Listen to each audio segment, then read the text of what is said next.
Konflik di Laut Cina Selatan, Malaysia dan China sudah siap perang?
Konflik di Laut Cina Selatan, Malaysia dan China sudah siap perang? Situasi di Laut Cina Selatan telah membuat berbagai peralatan perang kelas berat membanjiri kawasan itu.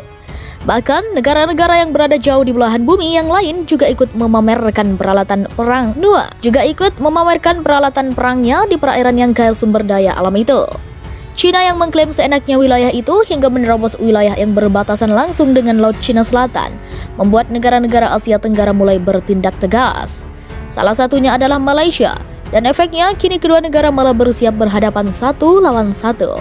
Beberapa minggu terakhir telah menunjukkan keberpihakan antara negara-negara Asia Tenggara karena kesepakatan kapal selam kontroversial antara Australia, Inggris, dan Amerika Serikat atau AUKUS. Sebagian besar negara-negara ASEAN, terkecuali Filipina yang merupakan sekutu AS, mempertahankan diri untuk diam sebagai langkah politiknya. Sedangkan Indonesia dan Malaysia secara terbuka mengkritik kesepakatan itu sebagai perkembangan yang bisa merusak kestabilan wilayah di tengah persaingan Sino-Amerika. Namun menolak AUKUS bukan berarti menerima kalah China. Mengutip Asia Times, untuk kedua kalinya tahun ini, Malaysia telah memanggil utusan China untuk protes melawan gangguan mereka di Laut Cina Selatan. Kementerian Luar Negeri Malaysia minggu ini mengirimkan catatan verbal 4 paragraf ke Duta Besar China, Ouyang Yujing, yang mengatakan Malaysia memprotes melawan kehadiran dan aktivitas kapal-kapal China, termasuk kapal survei di zona ekonomi eksklusif Malaysia lepas pantai Sabah dan Sarawak. Kehadiran dan aktivitas kapal-kapal ini tidak konsisten dengan aksi zona ekonomi eksklusif Malaysia tahun 1984.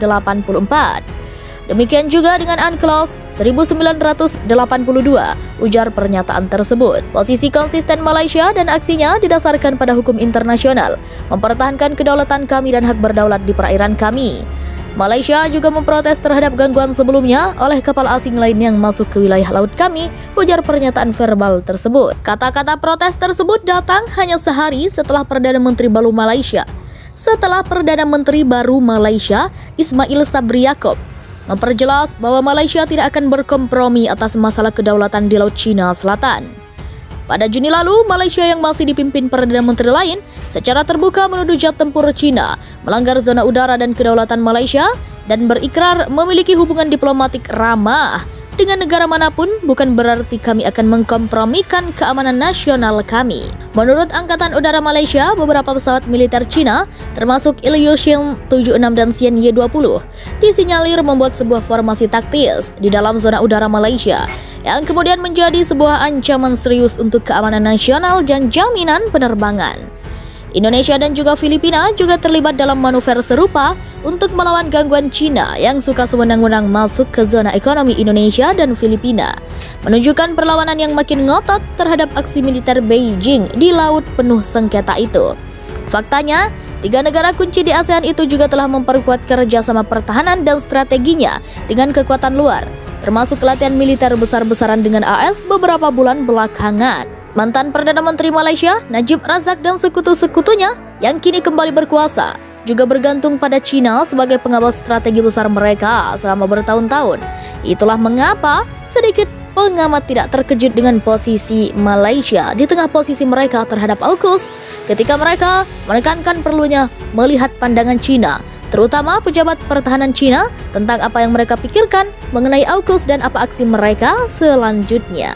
Namun, pada 3 tahun terakhir, Malaysia telah lambat laun mengulas diplomasi diam mereka dengan China di tengah ketegangan yang tumbuh di Laut Cina Selatan, dan juga karena kekhawatiran atas diplomasi jebakan utang China. Mantan Perdana Menteri Mahathir Mohamad secara terbuka mengkritik infrastruktur yang dicurigai kemahalan dan jadi ladang korupsi di negara mereka. Sementara ia juga memasang kuda-kuda lebih kuat terhadap ketegangan dengan Beijing. Di bawah arahan Mahathir, Malaysia secara terbuka mengancam China dengan mengajukan arbitrase Laut Cina Selatan, sembari secara terbuka mengkritik klaim ekspansif China 9 garis putus-putus sebagai konyol. Putin buka suara soal Laut Cina Selatan, beri pesan kepada China.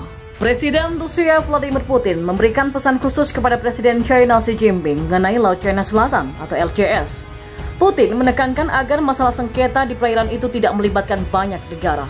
Mengutip media resmi pemerintah Rusia, TASS, Putin menyebutkan bahwa sengketa ini seharusnya hanya diselesaikan oleh pihak-pihak yang bersengketa. Ini diyakini ditujukan pada Amerika Serikat dan Eropa yang saat ini intens dalam melakukan misi di perairan kaya hasil alam tersebut. Mengenai LCS, memang ada kepentingan yang berlawanan, tapi Rusia merasa perlu untuk memberikan kesempatan kepada semua negara di kawasan itu tanpa campur tangan kekuatan ekstra regional untuk mengatasi semua perselisihan yang timbul. Dan itu harus menjadi proses negosiasi. Begitulah cara kita menyelesaikan argumen apapun. Dan saya yakin ada potensi untuk itu. Katanya dikutip pada Kamis 14 Oktober 2021. Ketegangan di LCS sendiri sudah mulai memanaskan hubungan antara China dan Amerika Serikat. Washington seringkali mengirimkan kapal perangnya untuk melakukan misi yang disebut sebagai kebebasan navigasi di wilayah yang diklaim Beijing merupakan miliknya. Dan yang terbaru, relasi keduanya semakin meruncing saat kapal selam nuklir Amerika Serikat USS Connecticut dilaporkan mengalami kecelakaan pada Kamis 7 Oktober 2021. Kapal itu mengaku dihantam oleh objek tak dikenal saat beroperasi di bawah perairan LCS. Juru bicara Kementerian Luar Negeri China Zhao Lijian mengatakan, Amerika Serikat harusnya menjelaskan di mana tepatnya kecelakaan kapal selam itu terjadi. Apakah itu menyebabkan kebocoran nuklir atau mencemari lingkungan, dan apakah ini akan berpengaruh navigasi dan keselamatan penangkapan ikan. Saya ingin menekankan bahwa akar penyebab insiden itu yang juga menimbulkan ancaman serius dan risiko signifikan bagi perdamaian dan stabilitas regional adalah masalah terus-menerus yang ditimbulkan Amerika Serikat di LCS dalam jangka waktu yang lama, ujar Zhao Lijian. LCS merupakan jalur penting untuk sebagian besar pengiriman komersial dunia dan beberapa negara yang terletak di bibir lautan itu seperti Brunei, Kamboja, China, Indonesia, Malaysia, Filipina, Singapura, Taiwan, Thailand, dan juga Vietnam.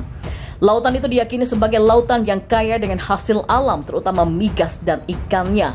China pun bersikukuh mengklaim sekitar 90% dari lautan itu dalam apa yang disebut dengan 9 garis putus-putus, di mana mencakup area seluas sekitar 3,5 juta kilometer persegi atau 1,4 juta mil persegi.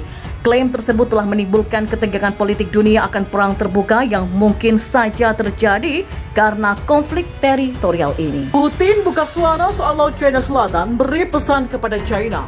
Presiden Rusia Vladimir Putin memberikan pesan khusus kepada Presiden China Xi Jinping mengenai Laut Cina Selatan atau LCS. Putin menekankan agar masalah sengketa di perairan itu tidak melibatkan banyak negara. Mengutip media resmi pemerintah Rusia, TASS, Putin menyebutkan bahwa sengketa ini seharusnya hanya diselesaikan oleh pihak-pihak yang bersengketa. Ini diyakini ditujukan pada Amerika Serikat dan Eropa yang saat ini intens dalam melakukan misi di perairan kaya hasil alam tersebut.